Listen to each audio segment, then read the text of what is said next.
සෙල් නම් භාගයයි මාසයකට වඩා රිදිසෝතයි.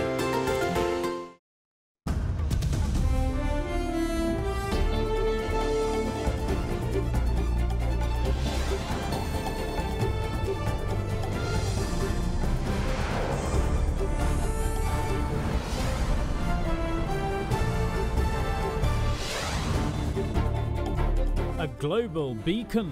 Addressing a UN summit, the president says Sri Lanka hopes to inspire more countries to go organic.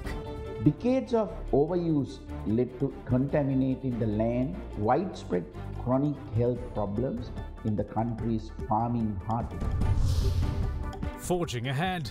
Sri Lanka's daily vaccination records tumble once again as another 1.6 million Sinopharm doses arrive in the island. Teachers. After highly anticipated talks fail, unions reject the Premier's request to get back to work next Monday. Out with the old. The central bank governor says the days of IMF insistent rupee devaluation are long gone. You let the foreign exchange decline, then there will be enormous impact on the cost of living. People will suffer. All that and much more coming up on First at 9. This Tuesday, the 27th of July, 2021. Signal charcoal lemon danta lepaya. Suduwan daddipalak labade. Sirilaka sina surakeva. From AdaDerana, this is AdaDerana First at 9. Live from Studio 24 in Colombo. Good evening and welcome to First at 9. I'm Dhammik Ekanayak. President Gotabaya Rajapaksa expresses hope that Sri Lanka's decision to go fully organic could become a beacon for other countries to follow in, ensuring sustainability and global food security in the long term. His views came during the virtual session of the pre-summit of the UN Food System Summit. The president added that regardless of any teething problems, Sri Lanka is determined to forge ahead with its organic push and reverse the decades of chemical contamination of its land, groundwater, and its farming communities. Speaking at a United Nations pre-summit on global food systems yesterday, President Gotabaya Rajapaksa called on international bodies to share technology, knowledge, and also invest in Sri Lanka's agricultural sector to ensure the success of its world-leading national program to go fully 100% organic. The right to food is a fundamental human right. In April of this year, Sri Lanka banned the import of artificial fertilizers, pesticides, and weedicides. Over the course of many decades, Sri Lanka had become overly dependent on artificial fertilizers and agrochemicals for its produce. Decades of overuse led to excess fertilizer and agrochemicals contaminating the land and seeping into the groundwater and caused increased greenhouse gas emissions. It also led to widespread chronic health problems in the country's farming heartland. Despite teething problems that must be overcome in the short term, my government will support our farmers and agribusinesses as this transition takes place. We also greatly welcome the support of the international community in this endeavor. Sustainable organic agriculture is not new to us, but a historic practice we seek to revitalize with new scientific advances and management techniques in collaboration with our partners.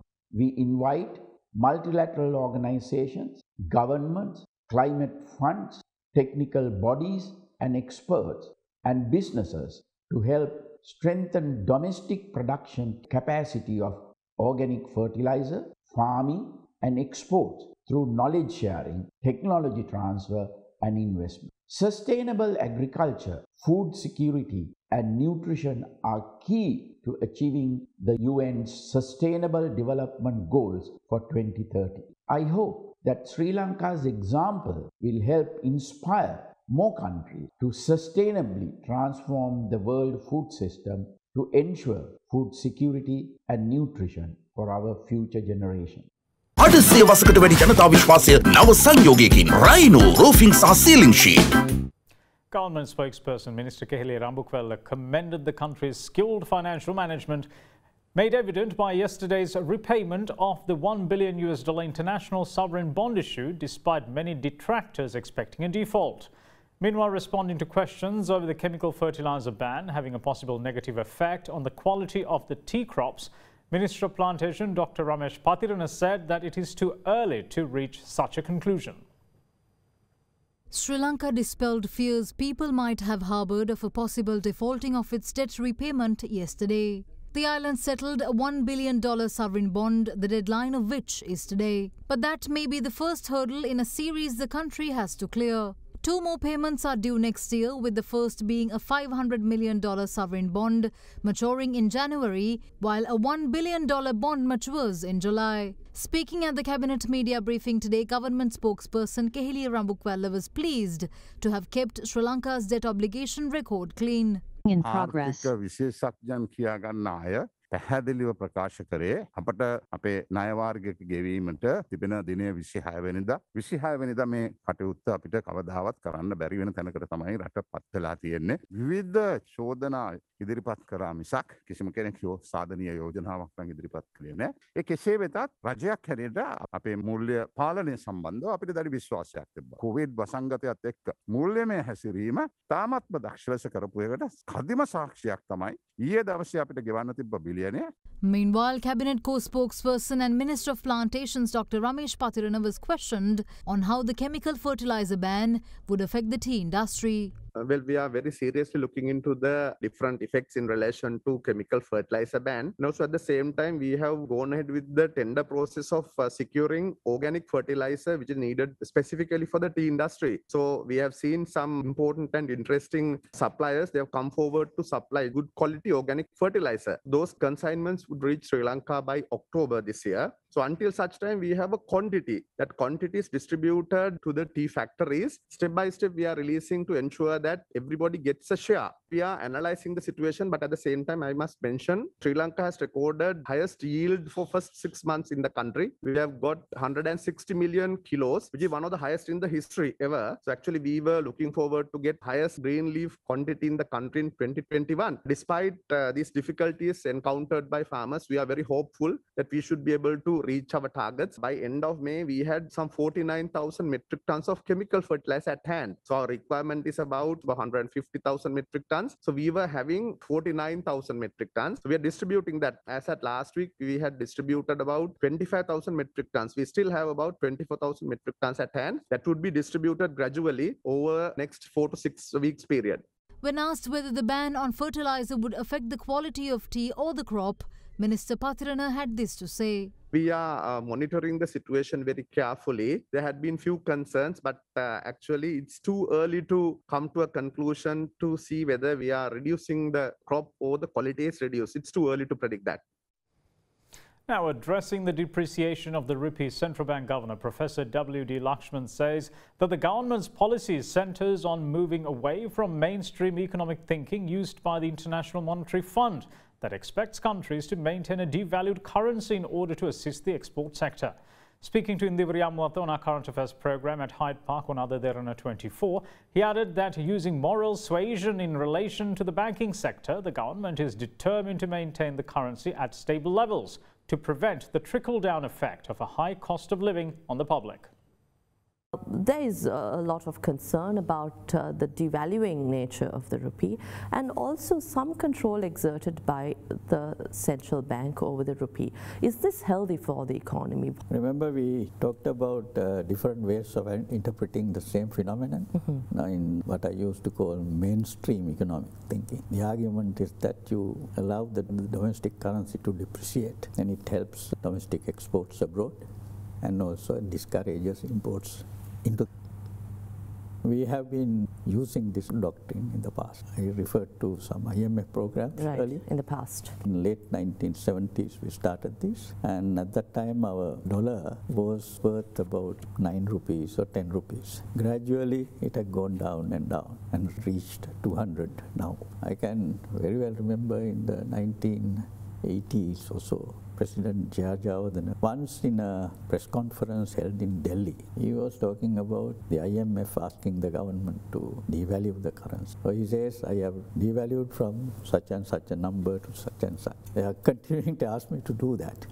But there is a time when I should tell them that's enough. So we have gone on doing this. Now we have started this particular government and its policy making with the promise that we will maintain stable exchange rates. That was difficult because of the pandemic.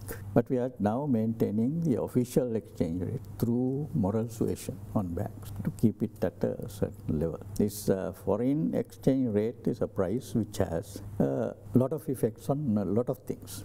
And now, for example, you let foreign exchange decline, then there will be enormous impact on the cost of living. People will suffer.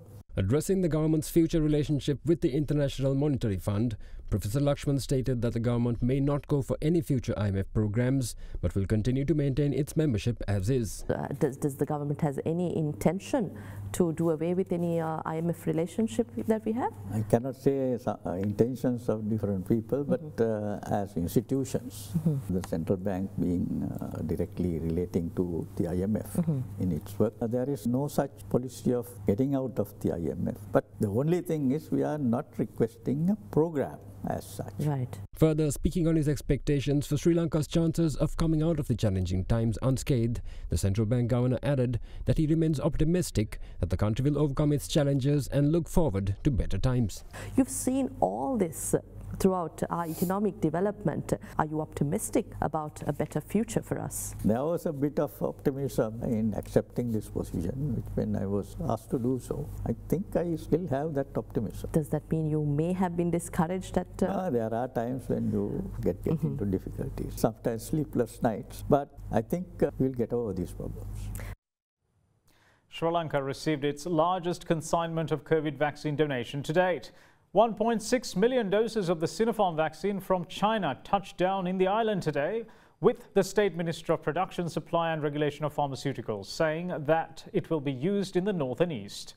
The new batch will further boost a vaccination drive which is setting record after record for daily vaccinations, with yesterday's number coming in at over 430,000.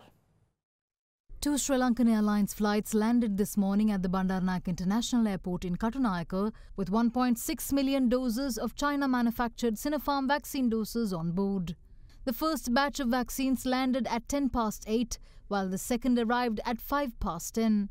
The consignment donated by China is the largest COVID vaccine donation the island has seen so far. Further, the 1.6 million doses were complemented with 1.6 million syringes as well. Sri Lanka is leading the world in vaccination speed, and more than 75% vaccine doses administered are Sinopharm. So I think this batch of the vaccines will provide strong support for Sri Lanka government, securing Sri Lanka people's life and health, and continuous expansion vaccination rate, and resume economic and social life at an early date. Today's batch of Sinopharm vaccine doses take the total doses donated by China to 2.7 million. It also means that Sri Lanka has so far taken delivery of 10.8 million doses of the Sinopharm vaccine in total. These donated vaccines will be used to vaccinate people in the north and eastern province of Sri Lanka. People who vaccinated need to take their second dose and wait at least 2 weeks to develop their antibodies in the body. So better not to take any false security when they take their first dose of the vaccines, because it takes time to develop antibodies. In the meantime, the handover of the donated vaccine doses was marked symbolically at the Presidential Secretariat under the patronage of President Gotabaya Rajapaksa. During the occasion, the President reiterated his belief that the country's population of over 30 will be vaccinated by the end of August, adding that the tourism sector will be able to commence operations from September. Meanwhile, yesterday, Sri Lanka set another record in daily vaccinations after administering 437,878 doses of COVID vaccines. The previous high was 412,111 conducted on Saturday. The lion's share of doses administered yesterday are Sinopharm. 356,628 doses of the vaccine were given as part of the first dose rollout, while 55,722 persons were given the second dose from the same vaccine. 108 jabs from the Pfizer vaccine was also part of yesterday's inoculations figure. 25,420 people were also given the Moderna jab as part of the first dose rollout.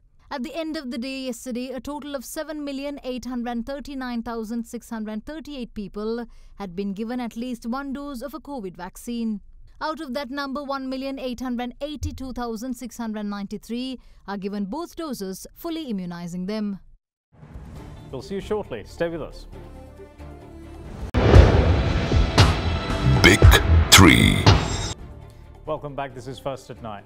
Now, Deputy Director General of Education and Research at the Ministry of Health, Dr. Hemantha Herath, says that only a quarter of hospital beds allocated for COVID-19 treatment remain free in the country's hospitals as cases surge.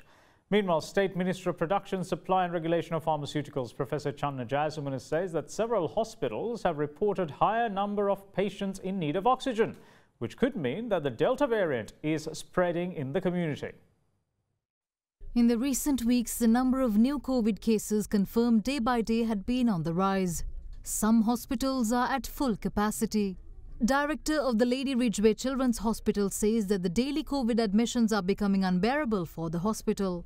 However, Deputy Director of Education and Research at the Ministry of Health, Dr. Hemantha Herath, says that over a quarter of hospital beds allocated for COVID treatment are still available. We have around over 32,000 beds available for the treatment of COVID-19 patients, and over 24,000 beds are used, and there are around 7,000 beds available for the treatment. However, in major hospitals, we have identified certain wards to keep the suspected COVID-19 patients and the diagnosed patients in isolation for the treatment, especially those who need specialized care as well as oxygen treatment. And also because of the observation that the higher proportion of people coming to the hospital or out of these infected persons, there is a high proportion of people with symptoms. There are considerable high number of admissions to the hospitals, and the planned capacity of these hospitals have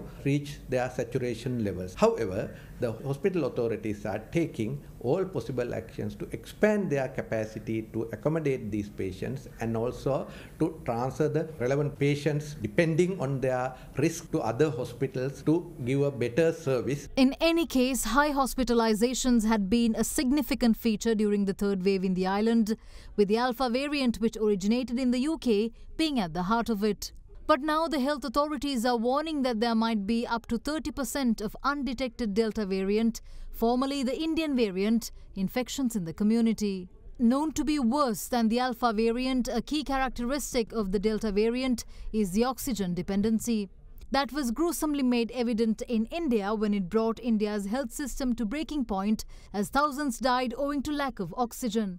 There's a high risk of spreading Delta variant of coronavirus. Recently, we observed a dramatical increase of oxygen-dependent patients in the Colombo National Hospital as well as in the Ragama Hospital. So, this is a symbolic mark. There may be high spreading of Delta variant within the society. In the meantime, 1,665 new COVID-19 infections confirmed in the island yesterday. The highest number of cases came from the Kaluthara district with 293. 273 cases were recorded from Colombo, while 268 were reported from Gampaha, while Jaffna and Badulla confirmed 149 and 132 fresh infections respectively. A further 538 cases were recorded from the remaining 20 districts. There were also 12 imported cases among yesterday's caseload. As for today, there were 1,349 COVID recoveries, pushing the overall tally to 270,356. But there were 1,185 new infections confirmed today as well, leaving 24,863 active COVID cases in Sri Lanka. Now, a massive cluster of highly prized star sapphires, which was discovered in Ratnapura 8 months ago, is now considered the largest gem discovered so far in the world. According to the National Gem and Jewellery Authority, the gem's value could rise to a staggering $1 billion, depending on the demand.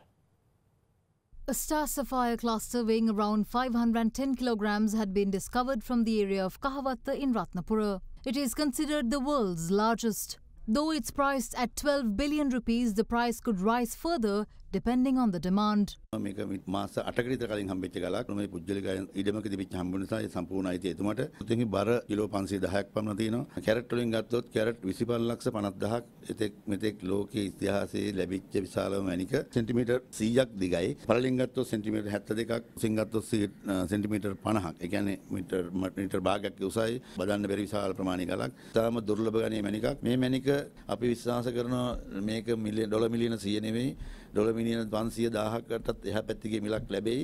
මේකේ සල්ලි වල මුදල් වල වටිනාකමක් නෙවෙයි වටිනාකම තියෙන්නේ ඉල්ලුම කියන්නේ ලෝකීන ධන වතේකට මේක වටින්නේ එයාගේ මියුසියම් එකට.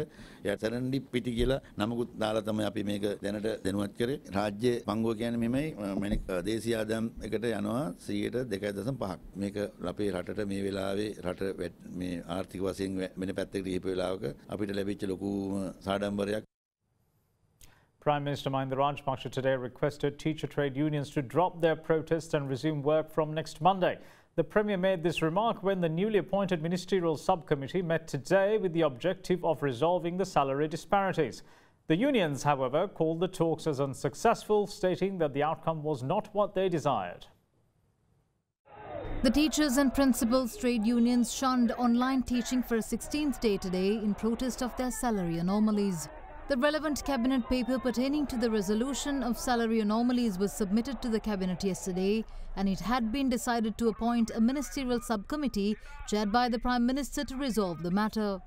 බොහොම පැහැදිලිවම ගුරු අධ්‍යාපනඥ සේවය වගේම විදුහල්පති සේවාවත් අධ්‍යාපන පරිපාලන සේවාවත් සංගෘත සේවාවක් බවට පත් කළ යුතුයි කියන ප්‍රතිපත්තිමය තීන්දුවට රජය එකඟ වෙලා තිබෙනවා. ඒක ඉදිරියේදී ප්‍රකාශයට පත් කිරීමට නියමිතයි. සුබෝධනී කමිටු වාර්තාවේ වැටුප් පරිමාණයන්ට වැටුප් සහ කාර්ය සාධන කොමිසම එකඟතාවය පළ වෙලා නැහැ. ඒ හරහා අනිකුත් ශ්‍රේෂ්ඨයන් ගණනාවක වැටුප් විෂමතාවයන් නැවත ඇතිවිය හැකි නිසා සමස්තයක් ලෙස සලකා බලා විසඳුම් ඉදිරිපත් කළ යුතුයි කියන යෝජනාව ඉදිරිපත් වෙලා තිබෙනවා. එහිදී රජයේ ප්‍රතිපත්තියක් හැටියට ගුරුවරුන්ට සහ විදුහල්පති පතිවරුන්ට බලපාන වැටුප් විෂමතාවයන් ඉවත් කිරීම සඳහා අවශ්‍යතාවය හඳුනාගෙන තිබෙනවා. ඒ සඳහා ප්‍රතිපත්තියක් සකස් කළ යුතු බවත් පිළි අරගෙන තිබෙනවා. දැනට රටේ තිබෙන මූල්‍ය තත්ත්වය සමග එම අදාළ වෙනස්කම් කිරීමට අවශ්‍ය මූල්‍ය ශක්තිය මේ වතාවේදී දැනට ක්ෂණිකව රජයට හැකියාවක් නැහැ. නමුත් ඉදිරි අයවැය ලේඛනය තුලදී අදාළ විෂමතාවයන් ඉවත් කිරීම සඳහා පළවෙනි පියවර ගැනීමට කරු මුදල් අමාත්‍යතුමාත් එකඟතාවය පළ කොට තිබෙනවා. The newly appointed subcommittee convened at the Temple Trace today under the patronage of Prime Minister Mahinda Rajapaksa, with teachers' unions also in attendance.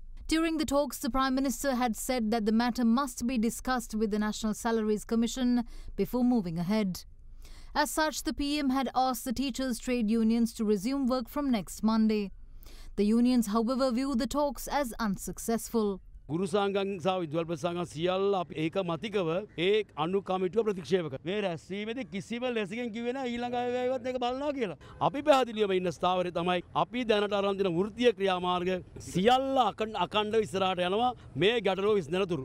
යුද්ධ කාලේ කෝකටත් අයිල ලෙස යුද්ධ පාවිච්චි කරා. දැන් කොවිඩ් තත්ත්වය පාවිච්චි කරනවා කෝකටත් අයිල ලෙස. The Sri Lanka Podujana Education Services Union meanwhile also held talks about the salary anomalies with Minister of Finance Basil Rajapaksa.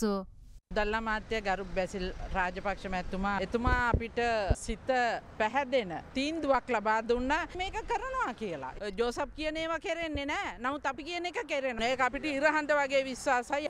The protests also extend to the Kothalavala Defence University bill, and several demonstrations were worked off today demanding the banning of the bill. Meanwhile, the Federation of University Teachers Association says that university teachers will withdraw from online education process from tomorrow as the government is attempting to militarize education via the bill. And that's it from all of us here at First at 9. Thanks for watching. Bye-bye.